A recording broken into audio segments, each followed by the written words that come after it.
I knew HOA boards could be bold, but nothing prepared me for the morning. I walked out to my ranch and found a massive sewage pipeline stretching straight across my pasture like it owned the place. Fresh trenches, broken fence posts, tire tracks from heavy machinery. My land looked like someone had tried to perform surgery on it with a chainsaw. And then I saw the sign, a crooked plywood board, spray-painted with the words, HOA Sewer Project, Do Not Touch. I genuinely thought it was a prank until she stepped out from behind a construction truck. Karen, the self-crowned queen of the HOA, pink blazer, sunglasses, clipboard, and the confidence of someone who thinks gravity itself needs her permission to work. She pointed at the trench and announced, "We're installing sewer lines through your ranch. It's for the community. You can't stop us." Little did she know, I'm not just a rancher. I'm the director of the EPA, and she had just committed the environmental equivalent of punching a hornet's nest. Before we dive in, comment your location and local time below, and make sure to subscribe so you don't miss the chaos that follows. I wish I could tell you that what happened next was a misunderstanding, some mix-up with property maps or a delivery truck that made a wrong turn. But no, Karen didn't do misunderstandings.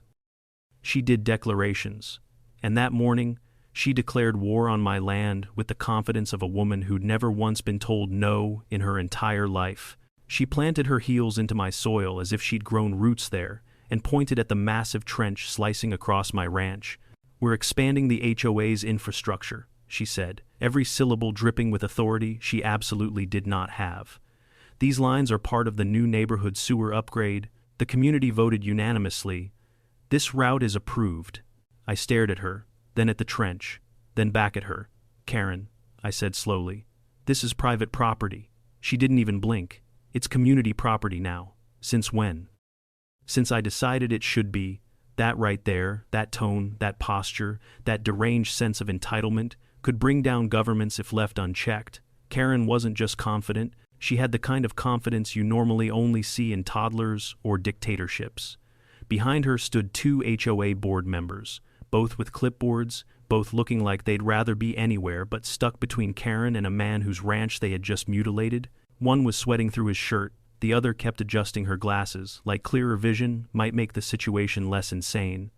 I walked toward the trench, my boots sinking into the freshly torn earth. The workers, 3 guys in neon vests, stiffened as I approached. They weren't villains, just men hired to do a job, and they clearly had no idea they were standing on a legal landmine. "Morning," I said. One of the workers opened his mouth, but Karen snapped her fingers at him like he was some kind of misbehaving puppy. "Do not talk to him," she hissed. "He's trespassing on our construction site." I blinked. "Karen, this entire site is my land?" She snapped her head toward me with a smile so forced it could have cracked her face. "Not anymore. You see, the HOA unanimously approved an emergency easement. It's binding." I raised an eyebrow. "By unanimous, you mean you, and you, too?" I nodded at her clipboard carrying sidekicks. The one on the left coughed. "Well, technically." Karen stomped her heel into the dirt loud enough to cut him off. "Yes, unanimous." I could feel a headache forming, the kind where you just know you're about to spend the next several weeks untangling someone else's stupidity from your life. I crossed my arms, stared her down, and asked, "Show me the documents." "What documents?" "The easement papers, county approval, environmental review, routing plans, permits, anything." Karen waved her hand dismissively, like I was requesting something trivial, like a cup of sugar. "We don't need all that. The HOA has its own internal approval process, much faster, much more efficient. That's not how federal or state law works. Well, it's how our community works." And there it was, the HOA motto, apparently. I crouched beside the trench. The pipe they were lowering was huge, 3 feet across, industrial grade, meant for major sewage flow, and these idiots were planning to run it through my ranch like it was a nature trail. Worse, a faint odor wafted up from one of the older pipes in the truck, something sour and chemical. I didn't like that one bit. I climbed out and started snapping pictures. The machinery, the workers, the trench, the pipes, the sign, the broken fence line, the tire tracks, even Karen's face when she realized she couldn't stop me. "What do you think you're doing?" she barked. "Documenting? For what?" "You'll find out." She stepped forward, getting inches from my face. Are you trying to threaten me? No, I said calmly. Just collecting evidence. Her eyes narrowed. Evidence of what? We're within our rights. Karen, you can't create your own rights. She crossed her arms, chin raised. I'm the HOA president. I create what's necessary for the community. The woman behind her nodded nervously. It's true, Karen whipped around. Stop talking. This was like watching a bad reality show unfold. Except it was happening on my land, and I was the poor soul stuck as the unwilling protagonist. I took a breath and asked the workers, gently, do you guys have a permit for this job? Any paperwork? They froze. Karen nearly exploded. They don't answer to you. That wasn't my question. The oldest worker finally spoke, voice low. Ma'am, we were told the HOA owns this land. I closed my eyes for a moment. There it was. The lie. The foundation of all HOA tyranny. Misinformation delivered confidently. I pulled up the county's digital parcel map on my phone, turned it toward them, and showed the bright green outline of my property, my name, bold as day, right across the screen. This, I said, is the land you're standing on, and I'm its owner. All three workers went pale. Karen lunged forward and slapped the phone out of my hand. It hit the dirt with a dull thud. That's fake, she snapped. County records are not fake. She pointed at me like an emperor sentencing someone to be executed. If you interfere again, I'll call the police. For trespassing on my own ranch, for obstructing an HOA project. I picked up my phone, brushed off the dirt, and looked her dead in the eye. Karen, you're digging a sewer trench across federal protected land without a permit. You don't realize the hole you're digging for yourself. You can't intimidate me, she spat. I know my rights, and I know yours don't matter on HOA territory. I let out the softest laugh. HOA territory, she smirked. Everything within 1 mile of our neighborhood falls under HOA influence. That might have been the craziest sentence I'd ever heard from an adult. And keep in mind I work in government. I've heard insane things. I stepped back, looking over the damage, broken irrigation, destroyed fencing, soil displacement, potential contamination from improperly stored sewer materials. Karen had no idea the avalanche she'd just triggered. Karen, this stops today, I said. No, she said confidently. It starts today. She turned to the workers. Keep digging. Ignore him. He's nobody. Nobody. I almost smiled. If only she knew. I walked back toward my truck, pulling out my phone again, not to call the sheriff, not to call a lawyer, to call my agency, but Karen didn't need to know that yet. Behind me, I heard her shouting orders, the trench widening, machinery groaning, metal scraping. Every sound was another nail in her coffin. Because Karen had just committed federal environmental violations on a scale she couldn't even spell, and soon she was going to learn exactly who nobody really was. If Karen's little trench stunt felt like a punch to the gut, what happened the next morning was a full-blown freight train collision delivered directly to my sanity. The sun wasn't even fully up yet. When the ground started shaking, rumbling so hard, my bedroom windows rattled. I shot awake thinking we were having an earthquake. But no, it was much worse. I stepped out onto my porch and froze. Karen had doubled down. Instead of 3 construction workers and a few sewer pipes, my ranch had become a full construction zone. I'm talking bulldozers, excavators, dump trucks, concrete mixers, and a crew of at least 15 guys tearing into my property like they were building a 6-lane interstate. A bright orange temporary fence had been set up on my soil with a sign zip-tied to the front that read, HOA Sewer Expansion. Authorized personnel only. Authorized personnel, on land I paid for, maintained, and lived on. Karen was standing proudly in the middle of the chaos, wearing a neon vest, 3 sizes too small, and a white hard hat she must have bought from a Halloween store. She paced back and forth, barking orders like a general preparing for battle. I walked toward the mess, anger rising with every step. Broken fence posts lay scattered like bones. Deep trenches cut across my pasture, some so wide they looked like miniature canyons. My irrigation system, a network that took months to install, had been ripped apart like it was made of spaghetti. I spotted a worker pulling up one of my water lines with a backhoe and yelled, "Hey, stop!" The backhoe operator looked confused, slowing down, unsure if he should listen to me. Karen sprinted across the site, waving her clipboard like she was trying to swat a fly. "Don't stop, keep going. Ignore that man, he's interfering with HOA business. I climbed up onto the track of the backhoe and knocked on the glass. The operator rolled the window down hesitantly. "Sir," he said nervously, "we were told this is community property." "It's not," I snapped. "This is private land. You are trespassing."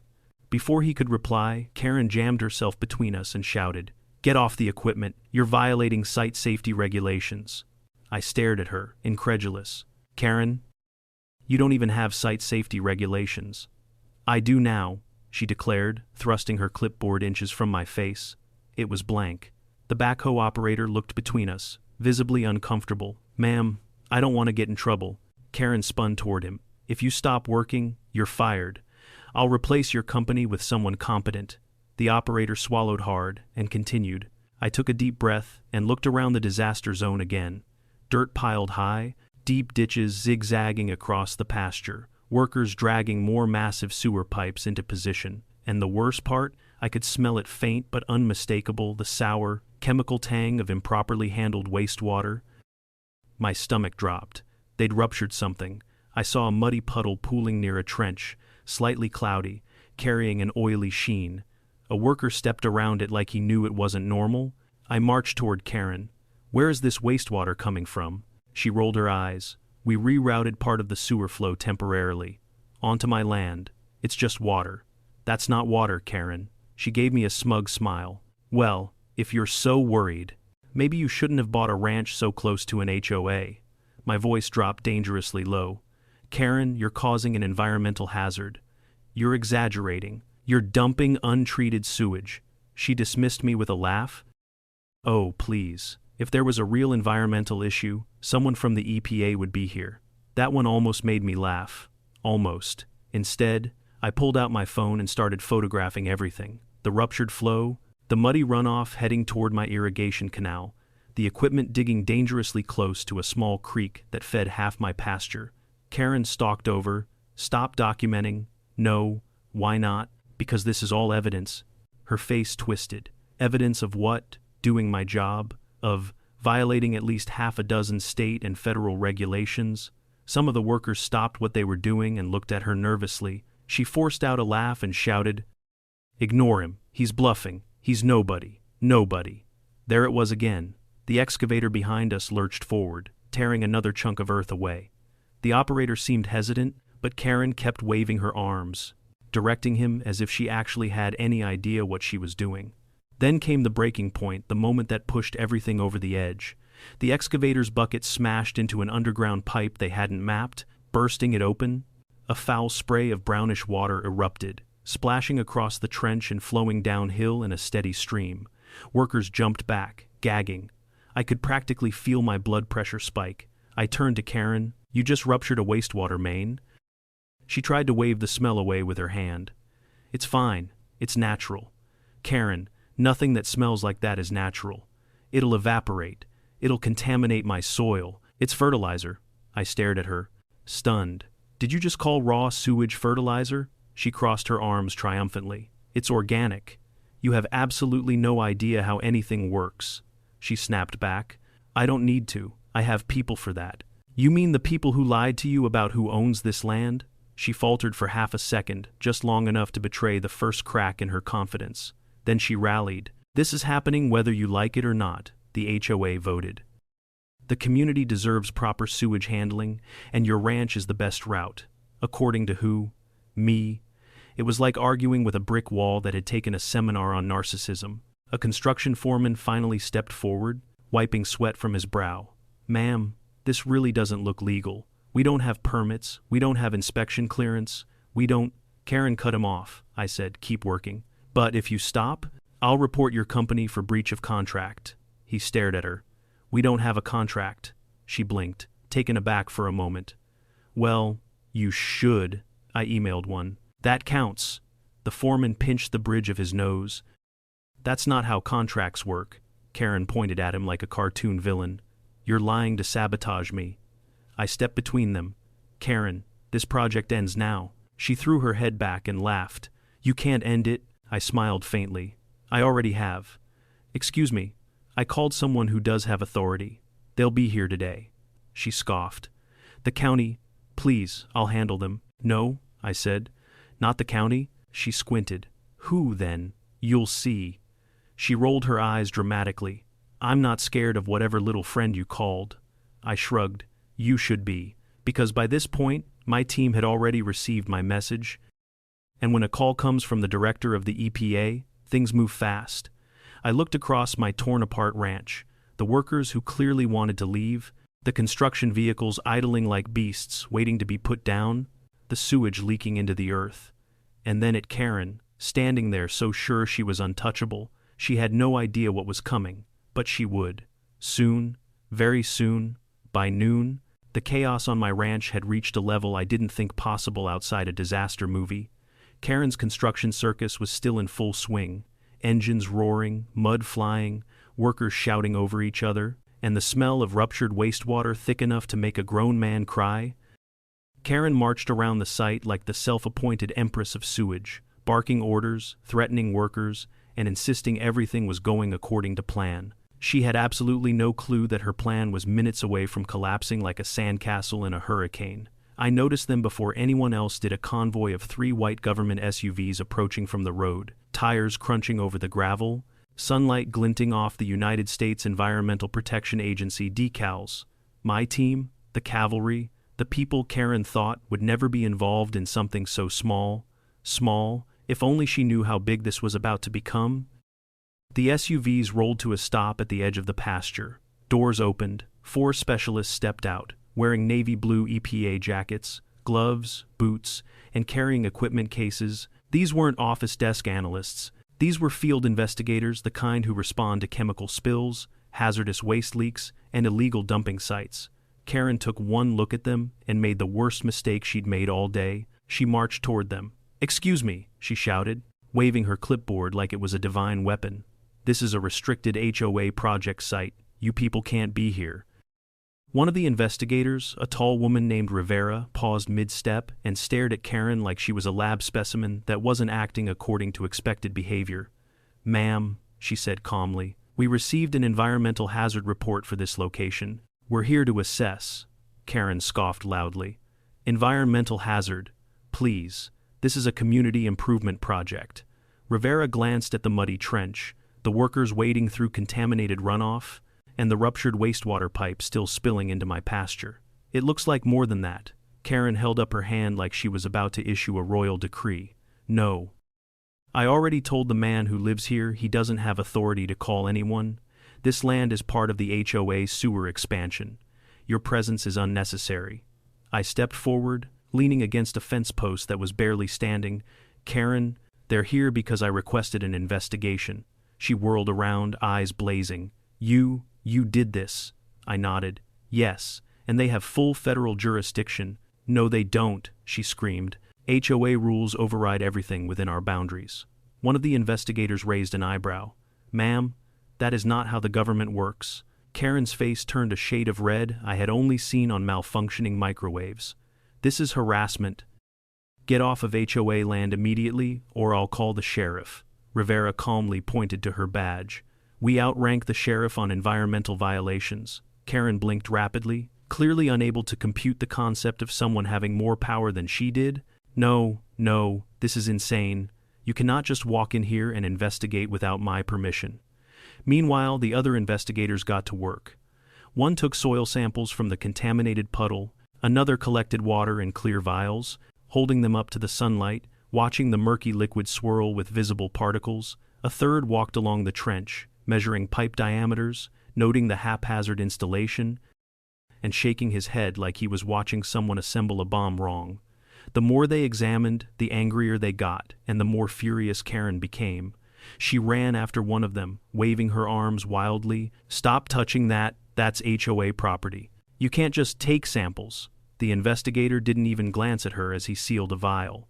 "Ma'am, the presence of wastewater in open soil constitutes a potential violation of both state and federal statutes. We're obligated to document it." Karen stomped her foot. Actually stomped it. "I didn't give you permission," Rivera answered. "You don't have the authority to deny us access. This is my project," Karen yelled. I couldn't resist. "Karen, you don't even have a permit." "Yes, I do. Show it." She froze. completely froze, clipboard trembling in her hands. The investigators turned toward her like sharks, sensing blood in the water. Rivera asked, "You have a construction and wastewater routing permit." Karen opened her mouth, closed it, opened it again, then muttered something that sounded like, "We voted internally." The investigator nearest her straightened. "Ma'am, any excavation involving sewage lines requires a county-approved construction permit, an environmental impact assessment, a wastewater handling authorization, a routing approval from the Department of Public Works." Karen's face twitched with each number. He continued, "Do you have any of those?" Karen shook her head stubbornly. "We don't need them. We are the HOA. We govern ourselves." Rivera exchanged a look with her team, the kind of silent communication that says, "We've got a live one here." She pulled out her notebook and spoke firmly. "Ma'am, at this time, we are issuing a temporary cease work order on this location pending review." Karen gasped like she'd been stabbed. "You can't stop my project." Rivera tore the yellow order slip and handed it to her. "We just did." Karen ripped it in half and threw the pieces into the mud. The investigators stared at her. Rivera's voice dropped dangerously calm. "Ma'am, destroying a federal order is a felony." Karen froze mid-tantrum. The foreman of the construction crew, overhearing everything, approached cautiously. Ma'am, I think our company needs to pull out. We can't risk the fines." Karen spun around. "No one leaves. We finish this pipe today." Rivera stepped between them. "Sir, for your own protection, shut down all work immediately." The foreman nodded quickly. "Yes, ma'am." He turned to his crew and shouted, "Shut it down, pack up everything." The relief on the workers' faces was instant. Engines went quiet, tools were dropped, pipes were left half-lowered. The workers practically sprinted to collect their gear. Karen had a full meltdown. She ran after them. "Get back here. You're fired if you leave." The foreman shrugged. "We can't be fired from a job we were never legally hired for." The chaos settled into uneasy silence as the EPA team finished gathering evidence. Karen, defeated for the moment but still simmering with rage, stormed over to me. "This isn't over," she hissed. I smiled. "You're right, it's not." She jabbed her finger toward my chest. "I will take this to the HOA board. I will make them vote to press charges against you." "For what?" I asked. "For obstruction, sabotage, harassment, environmental interference." I blinked. "Environmental interference. Yes," she shouted. "You interfered with my sewer lines." I didn't even respond. There was no point. Arguing with Karen felt like trying to convince a tornado to take a day off. The investigators finished their rounds, then approached me. Rivera nodded respectfully. "We found multiple violations. We'll file an emergency report with the regional office. Depending on test results, this could escalate to a federal enforcement case." Karen overheard and began screaming, "This is a personal attack. You're all in collusion with him." One of the investigators asked me quietly, "Does she know who you are?" I smirked. "Not yet." Rivera raised an eyebrow. "Should we tell her?" "Not today," I said. "She'll find out soon enough." And she would.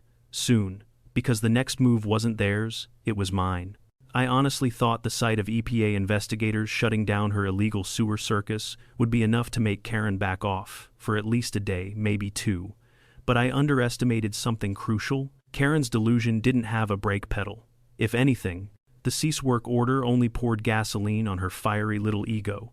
By early evening, the same day, after the EPA team had left and the last construction truck rumbled off my land, I spotted something strange happening down the road.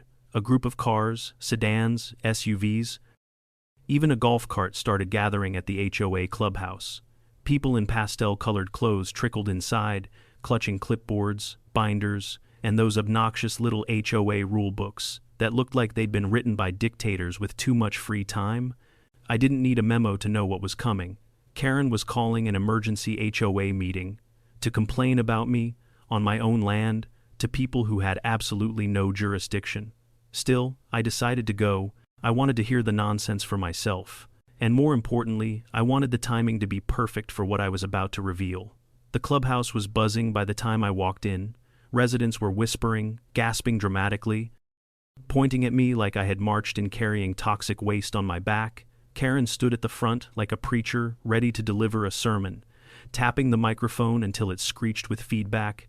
"There he is," she shrilled the moment I stepped through the door. The man who attacked our community today. I gave a polite nod. Evening, everyone. Karen slammed her palm onto the podium. Don't evening us. You brought federal agents onto HOA land. You sabotaged our sewer project. You endangered our workers. I raised an eyebrow. I didn't realize pumping untreated sewage into someone's ranch counted as community development. Gasps echoed around the room like we were filming a soap opera. One elderly man clutched his wife's arm and whispered, "Did he say sewage?" Karen shot him a death glare. "It was clean water. It was brown," I replied. "It was natural," she snapped. "It smelled like a crime scene." More gasps. Karen threw her hands up. "Ladies and gentlemen, this man has been harassing the HOA since day one. He is refusing to cooperate with the community. He obstructed our essential infrastructure project and lied to federal agents." I held up a hand. "Actually, they're my employees." Karen froze just for a split second, but it was enough to see confusion flicker across her face. "Your employees?" she repeated, as if the words didn't compute. Someone in the back raised a hand timidly. "Are you a contractor or something?" Karen answered for me. "No, he's unemployed. He's a rancher. He probably watches YouTube all day." I sighed. "Karen, do you really not know?" "Know what?" she barked. A few residents leaned forward, curious. Others looked back and forth between us like spectators waiting for a boxing match to start. "All right," I said quietly, stepping toward the front. "You want transparency? Let's do transparency." I reached into my jacket and pulled out my badge holder. For a moment the room held its breath. I flipped it open. The gold badge gleamed under the fluorescent lights. The words at the top were unmistakable. United States Environmental Protection Agency. Director.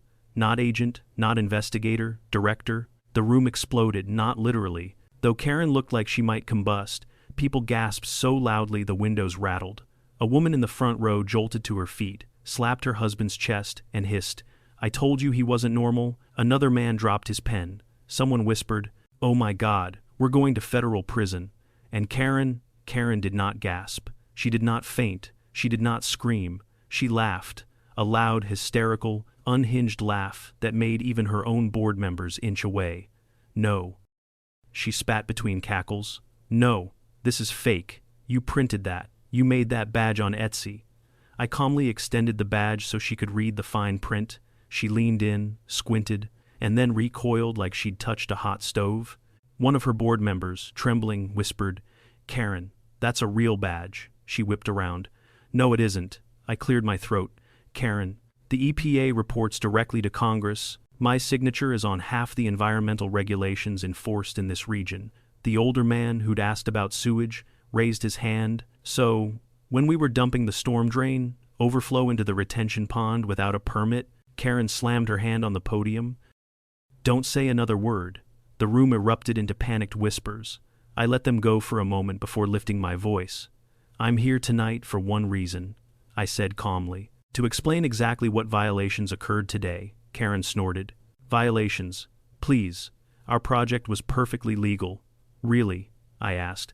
"Because you excavated on private property without permission, you installed sewage infrastructure without a state permit, you rerouted contaminated wastewater into open soil, you exposed workers to biological hazards, and you attempted to block a federal investigation." A woman gasped. "Karen, what did you do?" Karen pointed at me with a trembling finger. "He's lying.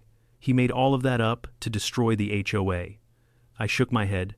"Karen, there are soil samples, water samples, drone photos, field logs, and 3 hours of evidence gathered by my team." Her face went sheet white. Someone in the back yelled, "She's going to bankrupt all of us." Another added, "I told you not to vote her in." A third shouted, "We're going to be on the news." Karen tried to regain control, banging the podium like a malfunctioning robot. "Stop panicking. I am still president of this HOA, and I will defend our rights." I stepped forward, voice level. "Actually, as of 10 minutes ago, the regional EPA office issued a temporary injunction against all HOA-led construction projects pending investigation." Karen's jaw dropped. "You can't do that." "I can," I said. And I did. A man in the second row muttered, "We're doomed." I let silence settle before finishing. "Here are your options. 1. You shut down the project, restore the damage to my land, pay the fines, and cooperate fully. 2. You refuse and face federal prosecution. A woman grabbed her purse as if preparing to flee the country. Karen, choose option 1. Choose option 1, right now. Karen shook her head violently. No, we fight. Half the room groaned. Another person stood. I motioned to remove Karen as HOA President effective immediately. Seconded, someone shouted. Thirded, fourthed. Someone slammed a notebook onto the table. 59th, Karen went feral. You can't remove me. I am the OA. It's a vote, I reminded her, and the vote looks unanimous. Just like she liked to say.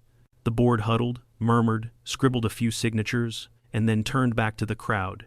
Effective immediately, one of them announced nervously. Karen is hereby relieved of her duties as president. Karen screamed an actual, primal scream and lunged toward me like she wanted to claw the badge off my chest. 2 residents grabbed her arms. She kicked, thrashed, and shouted accusations about conspiracies, corruption, witch hunts, and ungrateful peasants. They escorted her out the door as she shrieked, "This isn't over. I'll sue all of you. The hoe will rise again." The door slammed behind her. Silence. Every face in the room slowly turned toward me, terrified and grateful at the same time. One resident whispered, "Please don't let her come back." Another asked softly, "Are we in trouble?" I sighed, "Not if you cooperate, but the investigation is far from over." Karen had been dethroned, but her sewage disaster? Oh, that was just getting started. The morning after Karen's spectacular implosion at the HOA meeting, I walked out onto my porch with a cup of black coffee and the kind of calm satisfaction a man only gets after watching a tyrant dethroned in real time. But as much as I would have loved to believe the hard part was over, I knew better. Removing Karen from her little plastic throne was only step 1. The actual investigation, the real fallout, was just beginning, and the universe wasted no time reminding me of that. 3 more EPA vehicles, 2 state environmental trucks, and a county inspector's van rolled down my driveway like a convoy heading into battle. These weren't the field agents from before. These were the heavy hitters: soil contamination specialists, hydrology analysts, environmental lawyers. The kind of people whose report summaries could shake entire city councils. They filed out, nodding to me with familiar professionalism. "Morning, Director," one said. "Ready for round 2. I sipped my coffee. Born ready. The team began spreading out across the property, marking areas with flags, setting up testing stations, and measuring runoff paths. I followed them down toward the trenches Karen had carved into my ranch, now quiet, except for a few birds picking at the muddy ruins. When the investigators reached the puddles created by the ruptured wastewater line, the lead hydrologist crouched down, scooped a vial of the murky liquid, and frowned immediately. "Jesus. This isn't just residential wastewater?" I raised an eyebrow. "What do you mean?" He sniffed the sample, swirled it, and stood up fast.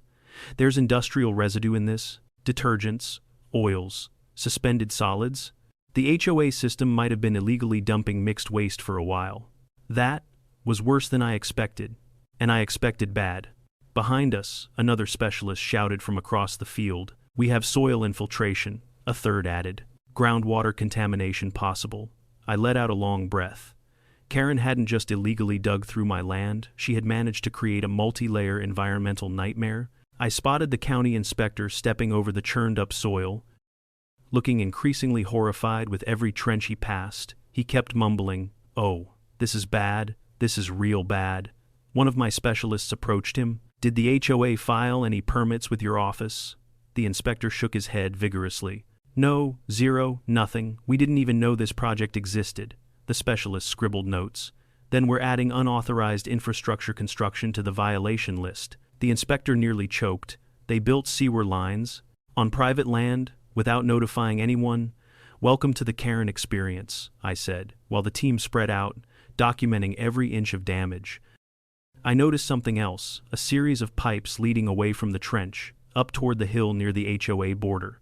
I hadn't explored that direction yet, so I motioned a few specialists to follow and trudged up the slope. What we found made every investigator stop dead. There was a giant concrete drainage basin, half-finished, unstable, and positioned at an angle that could collapse with one strong rainstorm. The basin connected to the illegal pipes on my land, but also another pipe system branching toward the neighborhood's storm drains. And at the edge of the basin were several plastic containers, industrial-sized jugs with faded warning labels. I felt my stomach drop. One of my analysts crouched to inspect the containers. He wiped a gloved hand over the label and read aloud, "Non-commercial grease trap discharge. Hazardous if improperly disposed." Another specialist cursed under their breath. I knew it. Someone's been using the sewer system as a dumping point. The color drained from the county inspector's face. If the HOA's been disposing grease trap waste into residential lines, that's illegal on multiple levels. I rubbed my forehead, exhaling deeply. Karen's little dream project wasn't just unlawful, it was outright dangerous. The specialists immediately began photographing everything, measuring distances, analyzing gradient slopes. They worked with the intensity of people uncovering a buried time bomb, because that's essentially what Karen had built. An hour into the inspection, Rivera, the lead field agent from the previous day, arrived with a tablet full of newly gathered evidence. "We pulled camera footage from surrounding houses," she said. "Look at this." She tapped the screen. Up popped a video from a neighbor's security cam. Karen standing proudly beside the backhoe, yelling at workers to dig faster, telling them to ignore the whining rancher, and at one point my personal favorite claiming, "I don't care what the law says, this is my project." Another clip showed her talking to a contractor, saying, "Just dump it here. It's not like anyone's drinking this water." Rivera raised an eyebrow. The irony is that her own HOA water supply connects downstream from this. I stared at her, baffled. Wait, she didn't know that. Rivera straightened. Judging by the footage, she has no idea how sewage systems work at all. We kept reviewing evidence texts from HOA board group chats, claiming Karen insists we don't need permits, drone footage from a neighbor showing Karen personally directing excavation, even a voice memo she sent to her board saying, "If anyone asks who approved this, say we did a vote, doesn't matter if we didn't, Maz now." The county inspector looked like he was about to faint. "We've got enough here for civil suits, criminal charges, environmental fines. Good Lord." But the investigation wasn't done. Two of my groundwater experts approached me with somber expressions. "Sir, you need to see this." They led me to a testing rig set up near the small creek on my property. A clear tube siphoned water into a tall glass cylinder. At first it looked fine, just cloudy, then the particles began to separate. Dark flecks, suspended sludge, one specialist said quietly. "This is contamination from the ruptured main." "How far downstream does this creek run?" the other asked. I swallowed. "Through 3 properties, Amati." Meaning Karen's disaster wasn't just on my land, it had spread. A silence fell over the group. Then Rivera broke it. "We'll have to expand the investigation to include downstream sites. This is no longer just a permit issue. This is a contamination event." A nearby resident had apparently been watching from the fence line. Mrs. Hargrove, a perfectly polite woman with a tendency to faint at dramatic moments. She cupped her hands over her mouth. "Is that why my tomatoes died this morning?" The hydrologist nodded. "Very possibly," she gasped, loud enough to echo. "Karen killed my garden." And then she delivered the line of the day. I knew that woman was evil. The specialists kept testing for hours, building an increasingly grim picture of what Karen's arrogance had unleashed.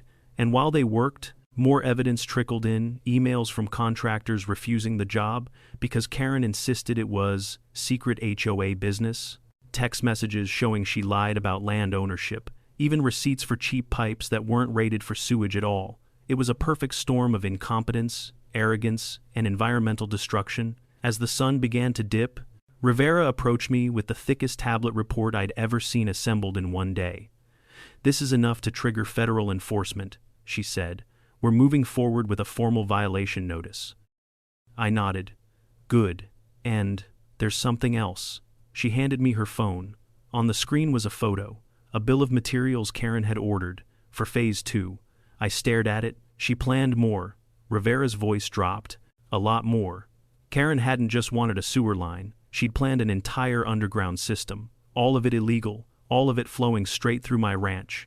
I shook my head slowly. She had no idea what she set in motion. Rivera crossed her arms. "She will. Soon. Because in the next phase, the formal violation notice hearing Karen's entire empire was about to crumble, and she wouldn't be able to scream her way out of that room. The hearing was scheduled for 9:00 a.m. sharp, but by the time I arrived at the county administrative building, a crowd had already gathered outside. Homeowners from the HOA milled around nervously, whispering in tight groups, clutching coffee cups like life rafts. Some shot me grateful looks, others appeared terrified. One man approached and asked, "Sir, is it true the fines could reach 6 figures?" I gave him a sympathetic nod. Possibly, he exhaled so sharply he nearly deflated. "Karen's going to kill us all. She already tried," another muttered. I walked past them, entered the tall glass doors, and headed to the third-floor conference room where the environmental violation hearing was being held. Inside, county officials, state environmental officers, and 2 federal attorneys were already seated. A long table was reserved for my EPA team, while a smaller one was marked HOA Rep. Karen was nowhere to be seen. For one glorious second, I wondered if she'd fled the state. Maybe she'd taken a bus to Mexico and was currently trying to convince customs agents she was the rightful ruler of her neighborhood. But no, at 9:02, the door slammed open like a gunshot, and in she stormed, dressed in a blinding pink power suit, hair teased high enough to interfere with aviation laws, sunglasses perched atop her head like a crown. Behind her stumbled 2 HOA board members who looked like they'd rather crawl into a sewer pipe than be here. Karen slapped a stack of papers onto the HOA table and announced, "Let's get this circus over with." The federal attorney closest to me leaned in and whispered, "Is she always like this?" "Worse," I murmured. The lead county commissioner cleared his throat. "We're here to review environmental violations associated with unauthorized construction on privately owned land, groundwater contamination, improper wastewater rerouting, and obstruction of federal investigation." Karen immediately stood up. "Objection."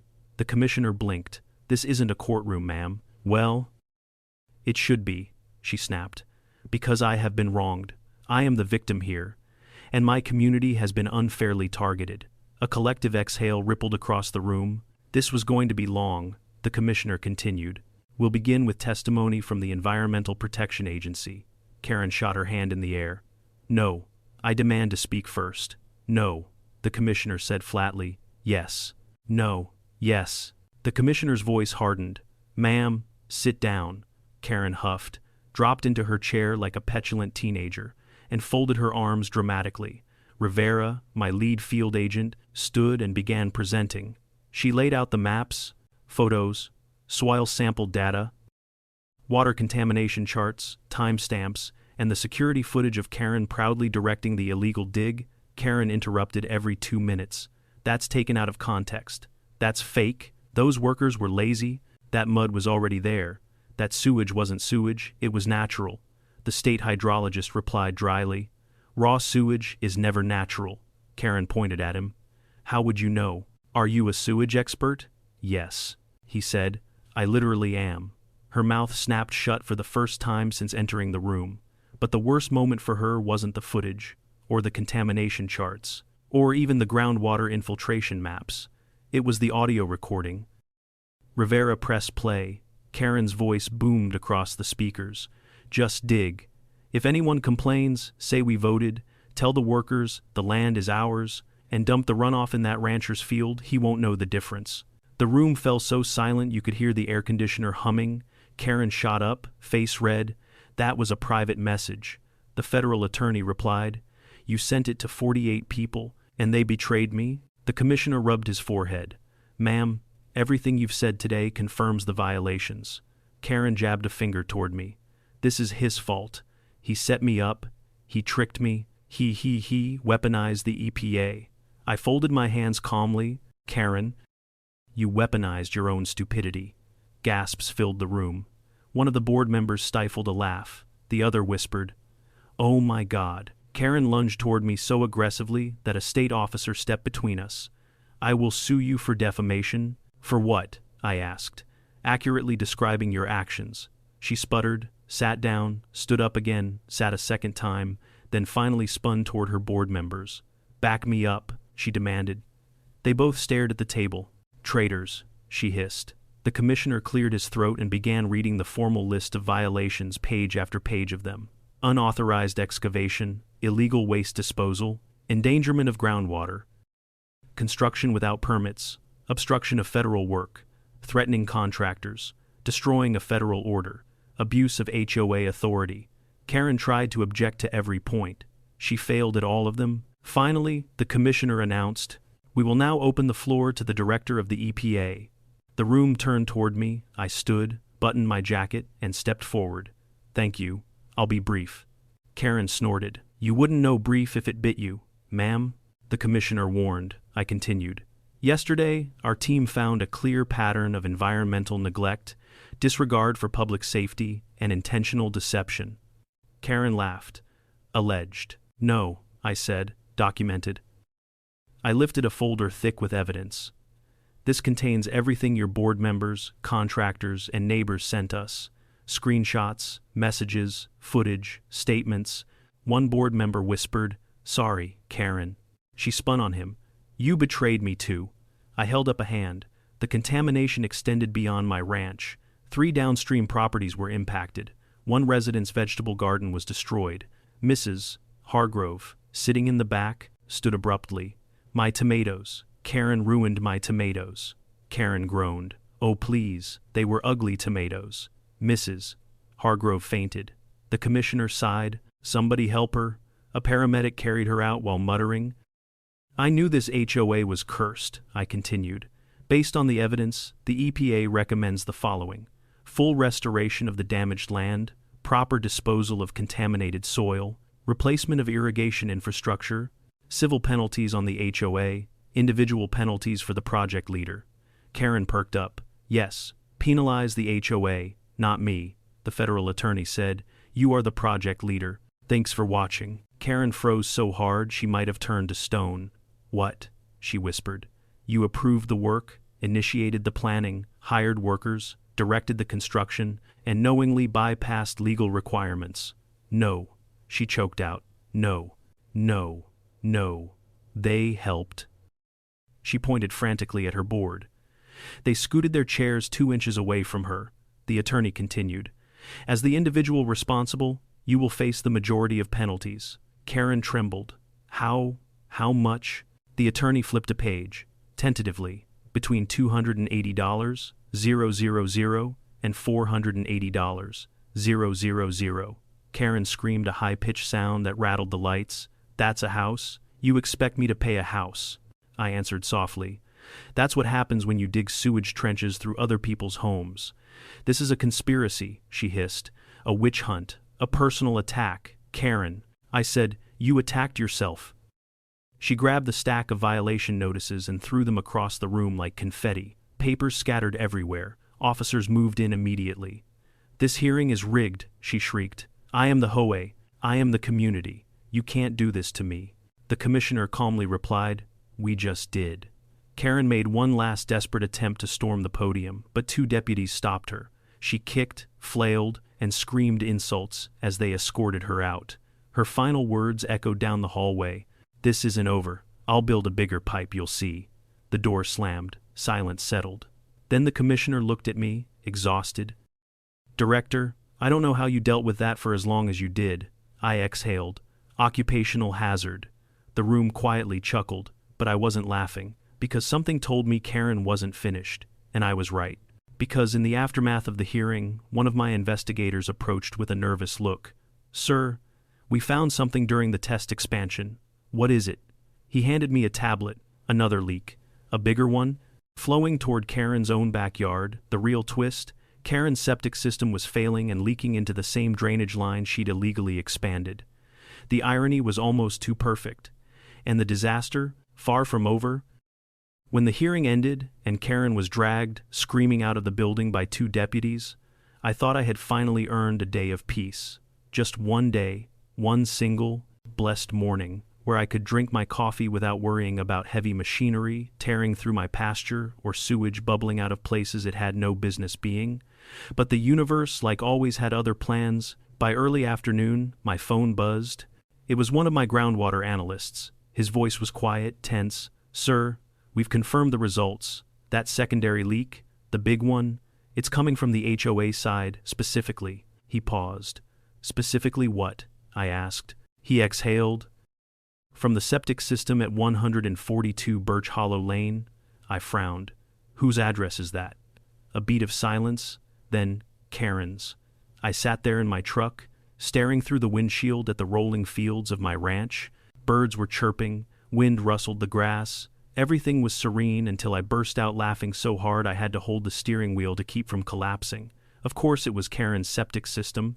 Of course the woman who illegally laid sewer pipes across my land didn't maintain her own. And of course the failing tank was leaking straight into the illegal system she installed. I wiped my eyes, still laughing. All right, I said. Send me the full report by 3:00 p.m. I had it in hand. Photographs, contamination data, a clear visual map showing the flow from her property directly into the trench she'd dug. The leak hadn't started that morning. It had been happening slowly for weeks, maybe months, until her illegal digging accelerated the rupture. She had literally destroyed her own septic system with her own project. I couldn't have written a script more poetic than this. The EPA team assembled on the edge of my property that afternoon. Rivera looked both amused and exhausted. I guess we're expanding the scope again, she said, flipping through the tablet. We have to, I replied. This contamination doesn't stay on my land, it flows downhill. Right into the wetland patch behind her backyard. Rivera gave me a tight smile. The same wetland she argued didn't exist. Exactly. If Karen hadn't already detonated her HOA career during the hearing this morning, this alone would have done it. The team prepared to issue an emergency site inspection at her home. I followed them, not because I needed to be there, but because after all the insanity she had caused, I wanted to be present for the final chapter. We approached Birch Hollow Lane in 3 government vehicles.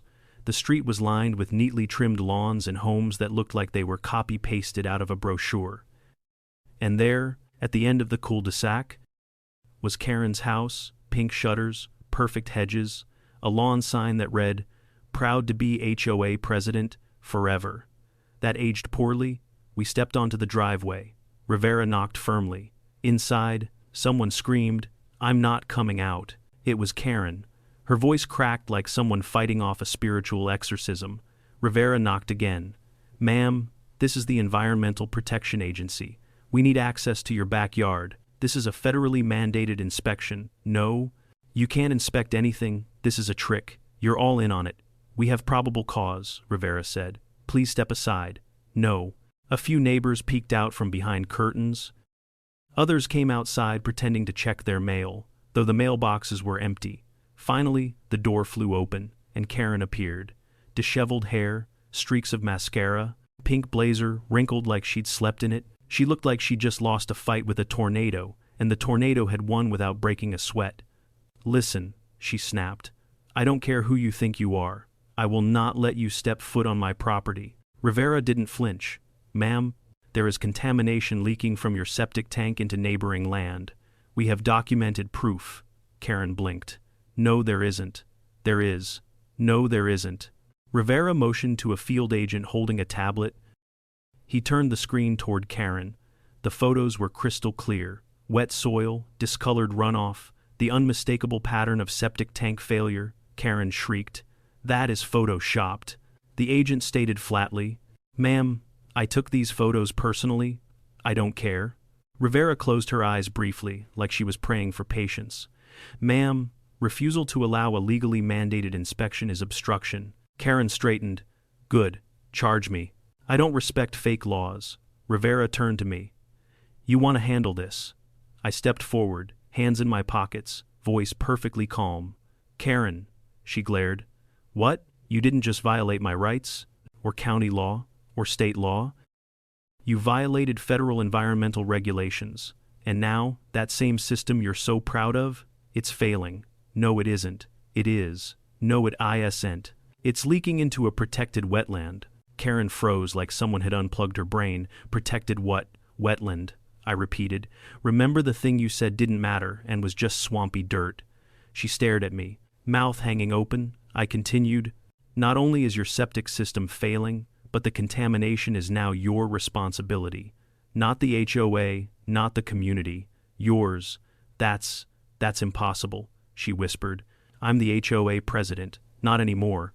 She visibly flinched as if the words physically hit her. A long silence stretched between us. Her bravado cracked, her shoulders sagged. One of the agents stepped toward the backyard gate. "Ma'am, please move." Karen didn't scream this time. She didn't argue. She simply broke. She stepped aside slowly, arms limp at her sides, expression blank. We entered her backyard. The smell hit first subtle, but unmistakable. The soil around the tank access hatch was saturated. A thin stream trickled downhill toward the illegal pipe trench she dug. Rivera sighed. "Well, that's confirmation." Karen buried her face in her hands. "This can't be happening. This can't be happening."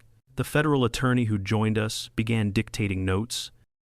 "Homeowner is responsible for remediation costs, soil decontamination, tank repair, or replacement," Karen wailed. "Stop. I can't afford any of this," he continued. "Plus daily fines for failure to report the leak." Karen collapsed onto the grass like a puppet whose strings were cut. "This is a nightmare," she whispered. "A conspiracy? You're all doing this to punish me?" I shook my head gently. "Karen, no one had to punish you. You did this all by yourself." She looked up at me with wide, hollow eyes. "Why are you doing this to me?" "Because you buried a sewer system through my ranch," I said. "Because you lied. Because you ignored warnings. Because you endangered your community. Because you refused to take responsibility." She didn't reply. Neighbors gathered at the property line, murmuring. Rivera approached softly.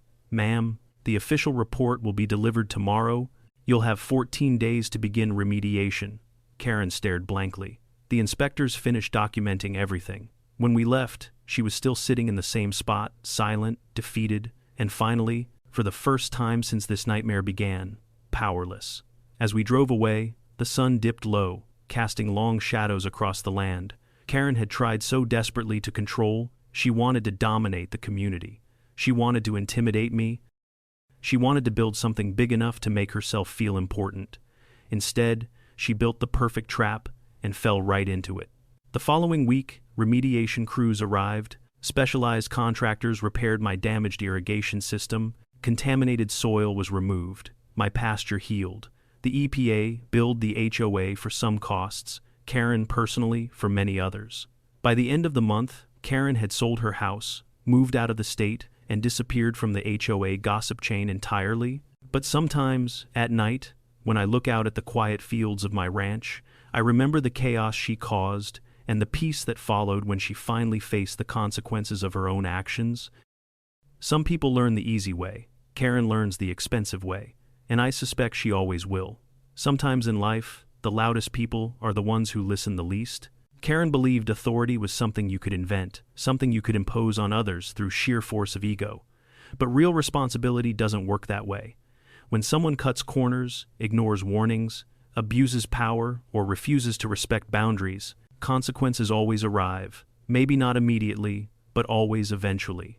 This story isn't just about HOA drama or a ruined pasture. It's about how arrogance blinds people, how entitlement makes them reckless, and how the truth, quiet, patient, and stubborn always wins in the end. So if you've ever dealt with a Karen in your life, remember, you don't have to match their chaos, you just have to stand your ground. The universe takes care of the rest. Comment below what city and country you're watching from, and don't forget to subscribe for more wild, real-life HOA stories.